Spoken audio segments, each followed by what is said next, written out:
Next Wednesday, the Senate will get a classified briefing on Ukraine as the Biden administration pushes for an additional $37 billion in aid. But that could be the last aid for a while, as some Republicans in the House say it's time to cut off Kyiv.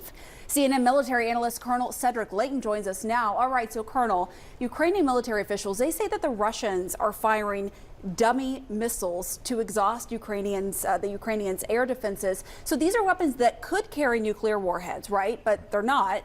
How much is this exhausting the Ukrainians? So this is actually a really big deal, Pamela, and here's an actual dummy warhead that the Russians sent over to Ukraine. So there's nothing in there except basically the metal that makes this thing up, and it's if it hits something, of course it could do a lot of damage, but there's no explosive capability here. It's just, in essence, except for the fuel that's in there, it's just in essence a big impact, and that's going to create a large problem. And the key thing here is that there's so many of these that they can throw at the Ukrainians. And what that does is it overwhelms the air defenses and makes it harder for the Ukrainians to discern which of the missiles they really need to knock out of the sky. These are not that important. The ones that are important are the ones with the real warheads. Yeah, but you can't tell just from looking at that. So they have to pretend as though every single one of them contains a nuclear warhead. That's right. Which is the tricky part. That's right.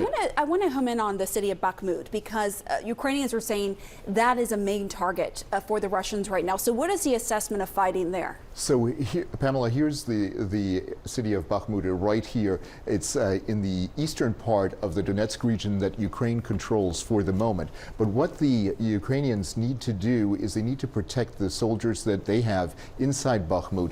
And what the Russians are doing is they're trying to encircle the area from the north and from the south. So if they do this, the Ukrainians that are there risk being captured, or the city, of course, risks being taken over, retaken by the Russians.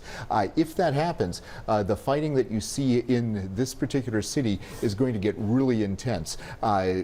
Scenes like this, with machine gunners and in buildings firing at the opposition, that's going to be a key part of the area. And the city itself has a lot of issues from previous fighting. About 70,000 people lived here before the war started. Most of them have left, but the destruction here is just absolutely incredible, and it's something that would continue, of course, with fighting like this. And so the Ukrainians have to be careful. They can stave the Russians off, but they have to know where and when the Russians are moving in. Right, and the Russians may be getting some more help. They've been talking with Belarus in recent days. Tell us about the role Belarus could play here as this war progresses. So one of the key things about Belarus is, of course, it's to the north of Ukraine, in the northwestern and northern part of the country. It borders right along here, and it's very close to Kyiv. And we remember from the first part of the war that when the Russians came in to capture this area, they captured areas around here and around here. And the big effort was designed to actually go in and try to take Kyiv. They were unsuccessful in doing that.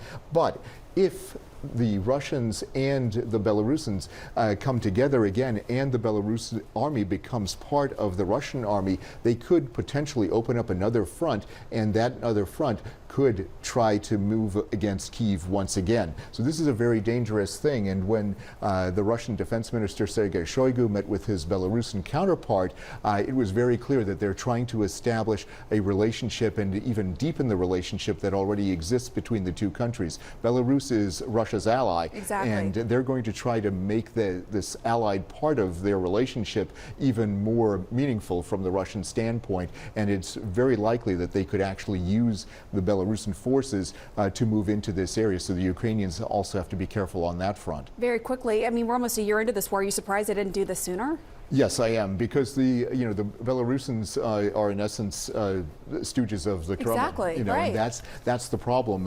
They could have used these forces, but there were elements within the Belarusian hierarchy that were opposed to greater involvement with Russia. One of them was the foreign minister, who died under mysterious circumstances about a week ago. Mysterious circumstances. All right, Colonel Cedric Leighton, thanks so much.